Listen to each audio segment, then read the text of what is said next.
Hey everybody, welcome back to WineupTV. I'm your host Wayne. I'm here with soon-to-be rock star. What kind of a rock star already? Oh, come on. All right, Cody Wright, and he does a wine level called Purple Hands. So when he comes back, he's going to tell you all about this. We're going to learn a little bit about Cody. It's a fascinating story.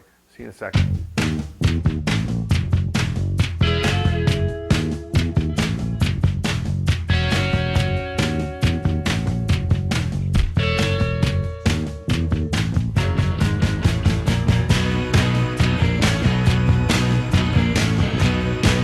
Hey everybody, welcome back. Yeah, Cody's like, dude, relax, relax, you're gonna be okay. You know, living here in the Willamette Valley and starting to get to know some of the children of the pioneer winemakers, it's been really kind of cool, and it'll be a nice way for myself to grow up with some of these youngsters and to follow them as they progress in their own label. And this is Cody Wright, son of Ken Wright, and just a fascinating story about, you know, this guy was born in a winemaking family. Ever since he can remember, he was always in a vineyard, always doing something. Cody, you know, give a little condensed version of basically who you are. You don't have to get a lot into your past, because, you know, I want to focus on your wines. But just being able to sit here, knowing your passion, and have that passion in a bottle and have that bottle taste damn good, is pretty exciting. So give us a little rundown about, you know, your childhood, kind of growing up in a quick way. All right. Yeah, where do you start? I know, right? Yeah, so I'm the eldest son of you know, Ken Wright and Corby, his ex-wife, and my current life is I guess Ken Wright is one of the, you know, found kind of pioneers of Oregon Pinot Noir.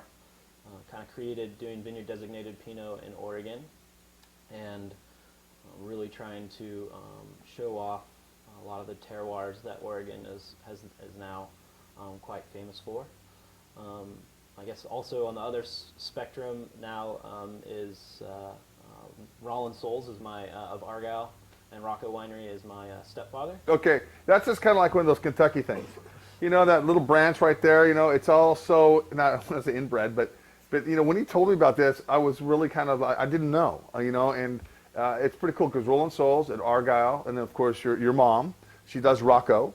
Rocco's a really cool brand as well. And then you come out with Purple Hands, and your dad still stays with his really cool vineyard designated Pinots. Yeah. So I think, you know, growing up with Ken in the vineyard, just really focusing on creating, you know, making great wine from the vineyard has really been, and the passion for the vineyard and making these, you know, really paying attention to clonal variety and terroirs and site has been a lot of the foundation for my belief, and a lot of what I take seriously about Oregon Pinot Noir, because I think Oregon Pinot Noir is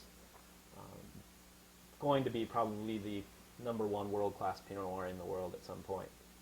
And you know, having Roland Souls on one spectrum, kind of you know, having his style of winemaking, and then which is you know, different than my father's, but very similar. You know, they both are passionate and so focused on Pinot Noir and you know, and everything else, and Chardonnay as well. Having those two different styles, kind of Roland making stuff that's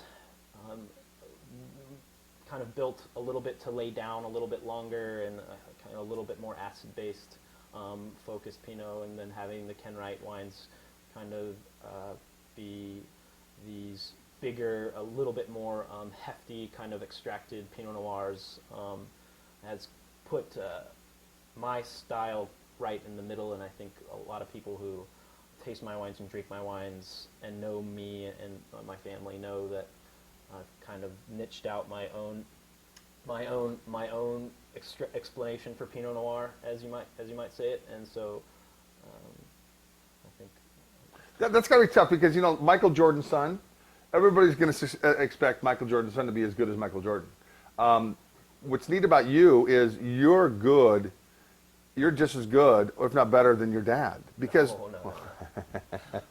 I had to throw that in. God, you didn't. No, I didn't. You know, but it's not good, bad, or indifferent. You're a winemaker. And at that point, it's stylistic approaches to wines. You know, we talked about vineyards. We talked about you know, when's the optimal time to pick grapes.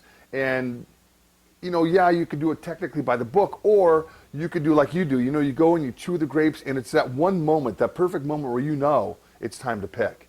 And the frustrating thing in Oregon, it's different every single year.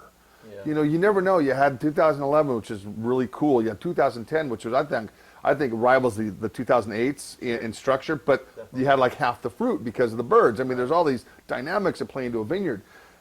You're using a couple of vineyards that you really like. Stoller's one of them. Yeah. And you have basically your blocks, so you have complete control over what you want that vineyard management team to do. Sure, Rob and I discuss any kind of special things that we want to do in those 3 blocks. Which is, guys, if you've never been up to Stoller, this estate is just beautiful. And they make good wines themselves, and Melissa's awesome. She's going to be on the show here soon. She's awesome. Yeah, she's just a great lady, but just to be able to work and to grow with the vineyard, because let's face it, we got one crack every year to make wine. Yeah. You know, and it's so different every single year. What does that vineyard give you that specific year for the quality of the wine that you want to make, and the techniques you have to use? Because you're going to have to kind of tweak them every year a little bit differently. Yeah, I think there's just one. There's that Dundee Hills, that Jory soil that really makes up most of that vineyard is so special, and there's something about that unique site. I feel like that even as some of the bigger Dundee Hills Pinots and these, you always get that kind of round cherry and strawberry backbone from the Dundee Hills with a bit of that like minerality and that like just that beautiful light red cherry that with minerality that's kind of comes through in all of the Dundee Hills stuff. But something about Stoller, it has more finesse. I feel like it's a little bit more. It can show off its fruit and its structure, but have more finesse and not be so still have kind of it's something about it just stays light on its feet, and it's never and my style is to kind of I like to build the tannin and build the body and build the mouthfeel and kind of develop the wine into having this really beautiful structure. And it obviously starts in the vineyard, but the great thing is that you get this fresh fruit and this vibrancy from Stoller, and then it's just still stays kind of light on its feet, and it's got it's really kind of lacy and kind of sexy, and it's really kind of special. All right, so let's talk about your label, Purple Hands. Cool label. You drew it up. A couple of your buddies got together and kind of really honed in on it and dialed it in. When was your first vintage? Commercially. We made it in 05 and released it in 06. Okay. So I made my 6th vintage for the PH Purple Hands brand this year.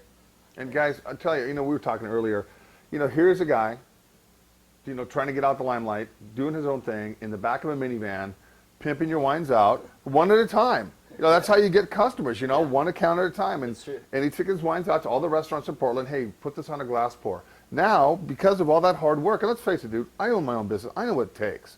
You just don't work 8 to 5, Monday through Friday. Dude, you're there till 8 o'clock, 9 o'clock at night talking to a wine buyer, making it happen, and building a brand. So, kudos to you for doing that. Pinot, moving forward, are you just going to focus on Pinots, or are you going to continue with your red blends? Yeah, I think you'll see the red. You'll see the red blend go kind of get to into a much smaller production, and we'll just be this year for 2011. We'll have 3 Pinots coming out. We'll have the Holstein Vineyard designated from the Dundee Hills, Stoller Vineyard designated from the Dundee Hills, and we'll have a kind of a Dundee Hills AVA Willamette Valley designated, so kind of a more entry-level unvineyard designated Willamette Valley Pinot Noir. So we're getting more focused on Pinot. If it was a perfect world for me, I would have like 4 or 5 vineyard designated Pinots and like 4 or 5 vineyard designated Chardonnays. All right. And that would be and the red blend's really fun. It's been a great party wine, and it is a great party wine. It drinks really well. It's such a crowd pleaser. It's the kind of wine that you can just pop the top and not worry about it, not have to get too serious with it. But it goes great against food. It's got great balance. It's got great complexity. I've been making it for about 6 years now, and just kind of want to get a little bit more focused on Pinot Noir and Chardonnay, and just really hone in on doing some special stuff. And Let's talk about Chardonnay. There's not a lot of people who make Chardonnay up here. It was a huge hit. It wasn't even a hit. It was largely planted in the 70s and 80s. Wrong clone. These a lot of the Wente clone, which is earlier budding, later ripening. Now it's starting to come back. The problem with Oregon Chardonnay is you're competing with that behemoth of California. Right. So you have to kind of really watch your pricing. But if you're only going to make 4 or 5 or 6 or 7 or 8 barrels, I think you can control that market pretty well. Where are you going to get your Chard fruit from? Stoller Vineyard as well? I was going to start with Stoller. Okay. We'll start with Stoller Vineyard. I'm pretty sure Rob and I are going to get it figured out. So we'll just try and do 4 barrels or something like that from the beginning, and do maybe 100 cases and see how we get started. I was making Chardonnays and making all the white wines with my father for many years at Ken Wright Cellars. Kind of helped lead that Chardonnay program, and studied Chardonnay in New Zealand for a long time too. And so it's kind of got a pretty cool history of traveling around Australia, New Zealand. So I definitely have a passion for Chardonnay, and I think that in whites, and I think that I really do like the esoteric whites. It'd be fun to do some Riesling and stuff down the road too. And so, what's your style of Chardonnay that you like? I'm putting you on the spot right here. Yeah, I think it's just honest. Not too much oak, but enough oak to give it some body. But just try to make something that's kind of minerality, kind of terroir driven. Nothing too buttery, nothing like too tannic, and so we'll see if I can pull it off. Pull that math. Yeah. But I mean, I think that, there's some really fun Chardonnays coming out of Oregon right now, and I'm really proud of everybody doing such awesome stuff, and so I just hope that they'll feel the same way about some of the wines. That's it, because I know your dad. He makes some really good Milan. In the past. He did, yeah. Not in the past, yeah. I thought it's just such an interesting grape varietal. Yeah. And there's not much of a planet in Oregon in general. I think Roots does a Milan. Yeah, they do. They do. So does Chris Berg does it. It's pretty cool. Yeah. Chris is a good winemaker too. Chris is awesome. Yeah, very talented. Good guy as well. All right, let's talk about your Pinots. Let's first one, 2010.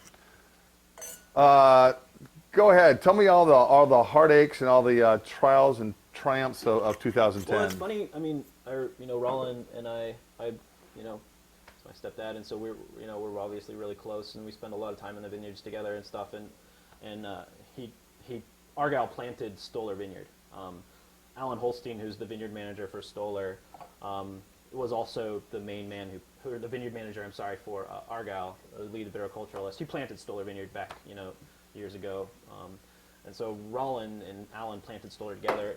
A lot of the fruit mainly used to go to Argyle, and now Stoller's got their winery, and a lot of the fruit goes there, and it goes to other places, Chehalem, and other people are lucky like me to get some of the grapes. But I mean, it's been a battle. I think people just kind of want to have a break and have a really nice vintage, kind of like 2009 or 2006 or even 2008 or after 2010 and after 2011. I think it really left. And it's not so much the winemakers, it's more the critics that it's so hard, because, the winemakers are going to make wines that they really like, I think, regardless, and they're going to pull off something and be passionate about it, but it's never, it's more the critics who end up kind of like finishing a vintage for us, and they end up saying whether, giving it the thumbs up or the thumbs down, and it can... We can go back to 2007. Yeah, and it can make and break, livelihoods of a lot of people, which it has done, and so...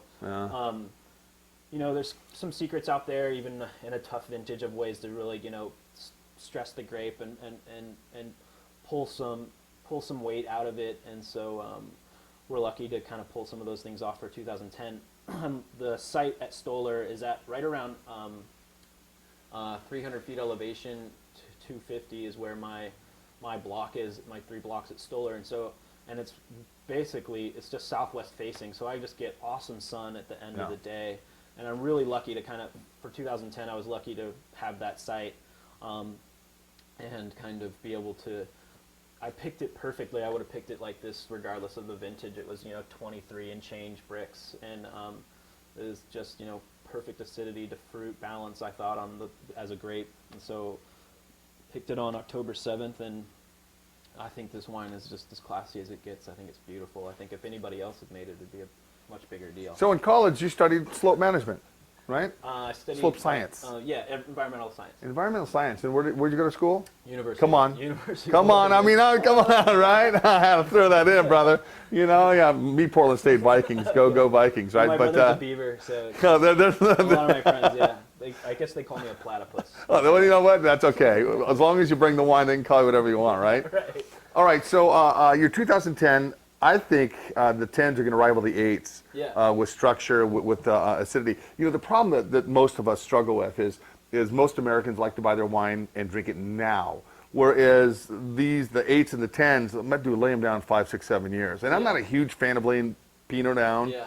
But yeah, when you have a structural vintage like the 10s and like the 8s, God, you have to give it some time. Yeah. You know, and yeah, Harvey Steinman, who I actually met at the Oregon Wine Symposium a few months ago, great guy, you know, very political, you know, great writer for the Wine Spectator. And he's a huge Oregon supporter, too. He is a huge Oregon supporter. I mean, like, you know, I think if Oregon had more money to kind of pour into Wine Spectator, with the support of, you know, with Harvey knowing how world-class the wines are that would come out, it'd be, you know, we probably would get much bigger page spreads, and there would be so much more. But rivaling against California and France and stuff like that, there's so much more money that we don't always get a lot of the limelight that we probably could get when we should get it, you know, and because the wines are just so outstanding. Yeah, and I think the difference between Oregon and California, you know, the tremendous amount of differences, but it's the vintage. It's every year so different up here. Yeah. You know, and we struggle for consistency. And you know, if you look at great Burgundies, there's no consistency. Not you anymore. know, I think at one point there was, but I think in the last, you know, you've still got, you know, some of your big producers that, like, kind of year in, year out, still produce some great stuff. Sure. But all right. So talk to us about this. What's your oak program? You know, what was your case production on this 2010? That was just under 900 cases, like, you know, 850 or something for the Stoller vineyard designated for 2010. Yeah, so, you know, that's my years before the last few years. I've just done 100 cases of Pinot a year and kind of been focused on just kind of creating the brand and creating the red blend and getting a wine out there that's kind of a non-compete with my family, so I can still kind of like build the brand and make, you know, fun wine and slowly kind of get some capital so we can, like, you know, make more Pinot Noir and all of that stuff. And so, yeah, the Pinot is, it's only 10% new wood. I like to go, you know, anywhere from 25 to 10, depending on the, you know, depending on the variety, depending on the vintage, depending on, you know, there's so many factors of like how much wood you should put on. I definitely don't think anyone should ever stick to a regulated amount of wood, because I think that it's such a kind of critical part to really showing off a vineyard and showing off Pinot Noir, because you can over oak it so fast and just really strip it of its life. And so, yeah, it's just 10% right now, and you know, I do about 15% whole cluster to kind of give some nice palate weight to it, and I inoculate with a yeast, Burgundy yeast that's really my favorite one. What's your cold soak on this? It does a cold soak of about anywhere from 5 to 7 days. Okay, that's pretty consistent, year in, year out, with Pinot? Yeah, I would say, I think on the bigger vintages, I probably pull it off a little earlier, do like 3 or 4. Okay. But on a lighter vintage like this, where it's, you know, not quite as it's extracted, I'll soak it a little bit longer, like 6, 7 days or something Now, like that. are there clones you like working with? I mean, because this is a 777 Bonsville clone. Yeah. Are there certain clones you like better than others? Because, you know, you don't see too many people using the 113, 114. Sometimes the 115 will be thrown in there. I think, yeah, I have my 4 favorites, and they are Pomard, Pomard, Badensville, 115, and 777. So you like the bigger, the heavier clone, like Pomard. Pomard, generally. Well, yeah, I think Pomard's always got this. It's it's like the classy, really beautiful, like light red fruit clone, but like perfumey, like a lot of rose petal. Yeah. But also is like really, you know, it's structure, and it's a very old world to me. It's just got a sense of it that's been around a really long time. You know, it's not like It's not just really in your face and kind of just like wants to be the life of the party. It's a very kind of like studious. It takes a while to understand it. It's very complex, you know. Wadensville is my other favorite because it's, you know, so terroir driven. It's got all this cola and like earth, and it's just so special. And you know, it's also so complex, and it gives you, there's such both the like, Pommard's great because it gives you front palate notes and back palate notes. It does everything, and Wadensville is really very similar like that too. It's so complex. It encompasses the whole palate, and it's got a lot to say in all of that. Whereas, you know, you get into the Dijon clones, and 777 is like, it's big and just kind of like a lot of front palate, big muscular grape, and that's what it is, you know. And it's great, and it's big fruit forward, and it drinks really well, but it sometimes can lack a little bit of the complexity. But I love 115 because it's got so much kind of black tar and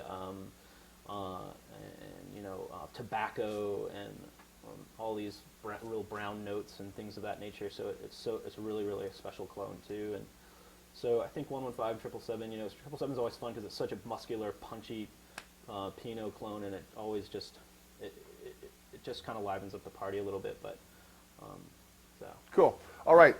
Wine Spectator give your 2010 A. Spectator gave it an 88.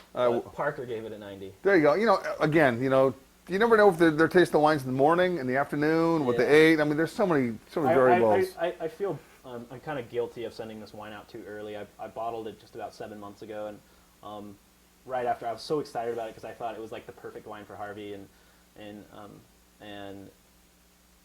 I just thought like he would really appreciate it because my 08 was very similar to this, I thought, and he really liked that wine, and I thought it was really special too. So I was like really excited to send it out to Harvey because he's obviously such a kind of master of criticism, and so I thought it was going to be something that but I sent it out just way too early. Basically, I bottled it, and for like a month, it just was like awesome, and then after a month, it just zipped up and just that's how Pinots go, quiet. man. And I didn't see it again. I kept opening it like once a week or once every 2 weeks, and there was just nobody there.